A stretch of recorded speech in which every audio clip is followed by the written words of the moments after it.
អ្នកស្រីនិយាយមិនខុសទេថ្ងៃនេះយើងសូមលើក comment បងលៀងយាដែល comment នៅក្នុង topic កង់សកួរ2 3ដែលកំពុងផ្ទុះការវេកញែកចំពោះបងប្អូនអរគ្នាទ្រាំមកថាទ្រាំផ្ដល់ឱកាសម្ដងជា2ដងរងចាំនៅអ្វីដែលខ្លួនឯងចង់បានណាទ្រាំចាំមើលថាតើគេនឹងកែខ្លួនអត់គេនឹងធ្វើដោយអ្វីដែលគាត់ស្នើសុំធ្វើដោយអ្វីដែលយើងនិយាយគ្នានៅក្នុងឱកាសដែលផ្ដល់ឱកាសនឹងអត់ប៉ុន្តែអាការទ្រាំហើយអត់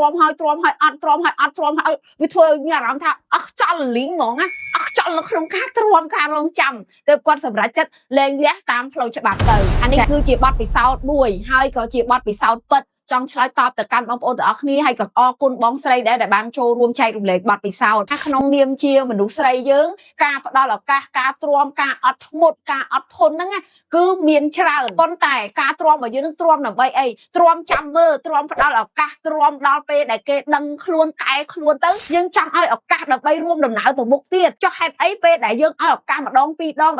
ងហើយគេអត់ព្រមយកឱកាសយើងឲ្យយកទៅបោះចោលវាធ្វើឲ្យយើងកាន់តែឈឺចាប់កាន់តែខ្លាំងឡើងហ្មងគ្រប់មនុស្សស្រីទាំងអស់ខ្ញុំជឿជាក់ថាការផ្ដល់ឱកាសការលើកលែងចាមិនមែនអត់ទេគឺមានគ្រប់គ្នាដែលយើងហៅថាទ្រាំហ្នឹងប៉ុន្តែផ្ដល់ឱកាសលើកលែងហើយយើងគួរតែគេហៅថាតាមសង្កេតវាយតម្លៃផ្ដល់ឱកាសគឺគាត់ចាំក្នុងឆាកជីវិតគាត់ផ្លាស់ប្ដូរទាំងស្រុងកើតជាមនុស្សថ្មីក្នុងសបករូបរាងកាយចាស់ហ្មងចាជាប្តីថ្មីហ្មងគឺយើងដូចបានប្តីថ្មីមួយទៀតចឹងប៉ុន្តែបើសិនជាម្ដងហើយ2ដងហើយ3ដងហើយយើងសួរខ្លួនឯងថាគួរតែផ្ដល់ឱកាសទៀតអត់ចង់និយាយថាឲ្យឱកាសអ្នកដទៃរហូតដល់អស់ឱកាសខ្លួនឯង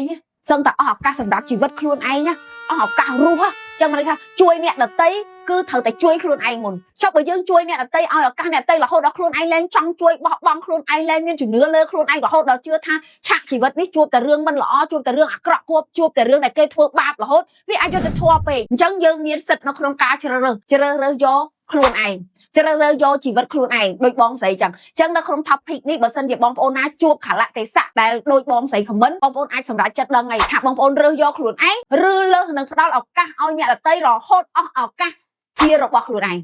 ចាហើយជាបទពិសោធន៍ដែលយើងគ្រប់គ្នាត្រូវរៀនទី1រៀនអត់ធ្មត់រៀនលើកលែងរៀនផ្ដល់ឱកាសរៀនមានមេត្តាតែបើសិនជាផ្ដល់ហើយមិនដូចអ្វីដែលយើងពងប្រាថ្នាយកទាំងអស់នឹងមកឲ្យខ្លួនឯងមកឲ្យខ្លួនឯងវិញខ្លួនឯងផ្ដល់ឱកាសឲ្យខ្លួនឯងដើម្បីរកវិថីថ្មីជីវិតថ្មីឲ្យមានសេរីភាពនិងប្រសើរជាមុនអ្វីក៏អាចចាប់ផ្ដើមម្ដងទៀតបានដែរកុំចងខ្លួនឯងគឺយើងអាចចាប់ផ្ដើមម្ដងទៀតបានយើងអាចកំណត់គោលដៅថ្មីបន្តទៀតបានឬក៏ដូរផ្លូវដើរនៅលើគោលដៅដែលយើងចង់បាននឹងបានដូចគ្នាអរគុណច្រើន